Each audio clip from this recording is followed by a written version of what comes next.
मुख्यमंत्री जी से पूछ करके उनकी अनुमति से, उनकी सहमति से और उनकी कन्वीनियंस से रखा गया। मुख्यमंत्री निवास के ऊपर ही उन्होंने कहा शाम को 7 बजे रखना है, तो उनकी कन्वीनियंस से ही ये मीटिंग रखी गई, जो सबसे पहले आप सब लोगों को हम बताना चाहते हैं। दूसरा जो महत्वपूर्ण बात है कि जो विधायक नहीं आए उनको हम लोग लगातार हम कह रहे थे कि हम 1 to 1 सब लोगों की बात सुनने के लिए यहां पर आए हैं, तो कोई भी बात हो आप हमें कहें, खरगे जी और मैं हम अलग से बैठ करके 1 to 1 सबकी बात सुनेंगे और कोई फैसला नहीं हो रहा है। जो आप बात कहेंगे वो बात हम दिल्ली जाकर के बताएंगे और कांग्रेस अध्यक्षा सबकी बात सुनने के बाद 1 to 1 हरेक से बात करने के निर्देश हमारे पास में है। लिहाजा उसके बाद में शांति धारीवाल जी, डॉक्टर जोशी और प्रताप काचरियावास, ये तीनों विधायक उनके नुमाइंदे के तौर के ऊपर हमारे पास में आए और उन्होंने 3 शर्तें रखी। सबसे पहले तो उन्होंने कहा कि बेशक आप अगर रेजोल्यूशन पास करना है कांग्रेस अध्यक्ष के ऊपर छोड़ने का तो बेशक रेजोल्यूशन पास करें, लेकिन उसके अंदर फैसला उसका 19 अक्टूबर के बाद में होना चाहिए। तो हमने कहा कि अगर अशोक गहलोत जी रेजोल्यूशन मूव करते हैं कि कांग्रेस अध्यक्ष के ऊपर सब चीजें छोड़ी जा रही हैं और 19 अक्टूबर के बाद में, क्योंकि अब अशोक गहलोत जी खुद ये कह चुके हैं कि वो कांग्रेस अध्यक्ष का के उम्मीदवार हैं, तो 19 अक्टूबर के बाद में जब वो खुद अध्यक्ष बन जाएंगे तो अपने ही रेजोल्यूशन के ऊपर अपने आप को ही एम्पावर कर रहे हैं, तो इससे बड़ा कन्फ्लिक्ट ऑफ इंटरेस्ट नहीं हो सकता, तो ये आप इसको मत करिए। लेकिन उन्होंने कहा नहीं, ये पब्लिकली आपको कहना पड़ेगा और रेजोल्यूशन का हिस्सा बनाना पड़ेगा कि बेशक रेजोल्यूशन आज पास हो लेकिन 19 अक्टूबर के बाद ये इंप्लीमेंट होगा। दूसरा, हम लोग जब कहा कि हम सबसे अलग अलग एक एक करके बात करेंगे तो उन्होंने कहा नहीं, हम ग्रुप्स में आएंगे। तो हमने कहा कांग्रेस की हमेशा से ये प्रथा रही है कि हम लोग सबसे एक एक बात करते हैं ताकि फ्री फ्रैंकली बगैर किसी दबाव के जो भी विधायक कहना चाहे वो अपनी बात कहे। तो उन्होंने कहा नहीं, हम लोग ग्रुप्स में आकर के आपको बात कहेंगे और ये भी आपको पब्लिकली कहना पड़ेगा।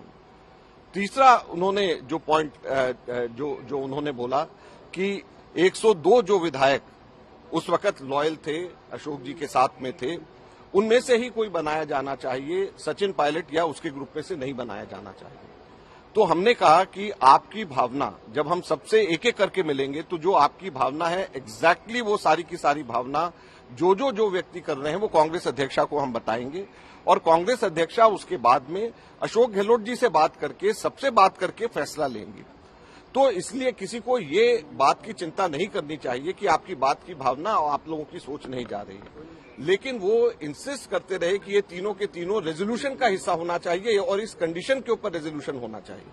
तो हमारा ये कहना था कि रेजोल्यूशन कभी भी कांग्रेस के 75 वर्ष के इतिहास में स्ट्रिंग्स लगा करके कंडीशनल रेजोल्यूशन नहीं होता है। रेजोल्यूशन एक लाइन का होता है और कांग्रेस अध्यक्षा को सारी बातों की जानकारी दी जाती है जिसके बाद में डिसीजन लिया जाता है। और कन्फ्लिक्ट ऑफ इंटरेस्ट के साथ में नहीं होना चाहिए कि आज जो रेजोल्यूशन मूव कर रहे हैं वो इलेक्शन लड़ रहे हैं और कल को वो अगर कांग्रेस अध्यक्ष बन जाते हैं तो वही अपने ही रेजोल्यूशन के ऊपर फैसला कल करें, तो ये कन्फ्लिक्ट ऑफ इंटरेस्ट है, इसलिए ये गलत है। लिहाजा हम लोगों ने उनको, खरगे जी के साथ में मैंने उनको मना करा कि ये कन्फ्लिक्ट ऑफ इंटरेस्ट है, एक एक से हम लोग अलग बात करेंगे और सबकी भावना को लेकर के जाएंगे और सबकी बात सुन करके ही कांग्रेस अध्यक्षा फैसला करेंगी।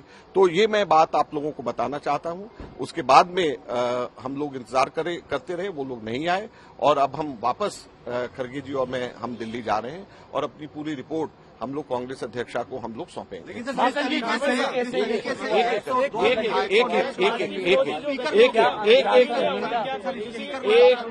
करके बात आप मानते हैं कि अनुशासनहीनता हुई है, और आप लोगों से मिलने नहीं आए, क्या यह अनुशासनहीनता है? देखिए, अभी हम लोगों को या आपको या किसी को भी आइडिया नहीं है कि कितने विधायक थे, कौन विधायक थे जिन्होंने इस्तीफा दिया है या नहीं दिया है। ये आगे समय आएगा और हम लोगों के कांग्रेस के ये सभी के सभी विधायक हैं। हमें पूरी उम्मीद है कि हम सबके सब कांग्रेस के विधायक, हम सबके सब लोग बैठ करके हम बात करेंगे और इसका आगे का रास्ता निकालेंगे। अजय माकन जी, एक छोटा सवाल, इस तरह की एक मीटिंग धारीवाल जी के यहाँ बुलाई, क्या उनके ऊपर किसी तरह की अनुशासनात्मक कार्रवाई की पार्टी सोच रही है या सोचेगी? देखिए, प्राथमिक दृष्टि से तो ये अनुशासनहीनता है ही है। जब एक ऑफिशियल मीटिंग बुलाई गई है और उसी के पैरेलल अनऑफिशियल कोई मीटिंग बुलाए तो ये प्राथमिक दृष्टि से तो अनुशासनहीनता है। आगे इसके ऊपर देखेंगे क्या कार्रवाई सवाल है होगी। अजय माकन जी, ये अशोक गहलोत के इशारे पर सब हो रहा है, अशोक गहलोत के इशारे पर हो रहा है, तो आप उनके लिए क्या संदेश दे रहे हैं? हम किसी के लिए कोई संदेश नहीं दे रहे। कांग्रेस पार्टी सबके सब लोगों सब मिल करके ऐसे समय में काम करना चाहिए। राहुल गांधी जी भारत जोड़ो यात्रा शुरुआत करी है, महंगाई बेरोजगारी के खिलाफ, ध्रुवीकरण के खिलाफ, देश के अंदर बढ़ती हुई गरीबी और अमीरी के बीच में खाई के खिलाफ। तो ऐसे समय में सारे कांग्रेस को एकजुट होकर के राहुल गांधी जी के हाथ को मजबूत इन खबर चैनल को सब्सक्राइब करें।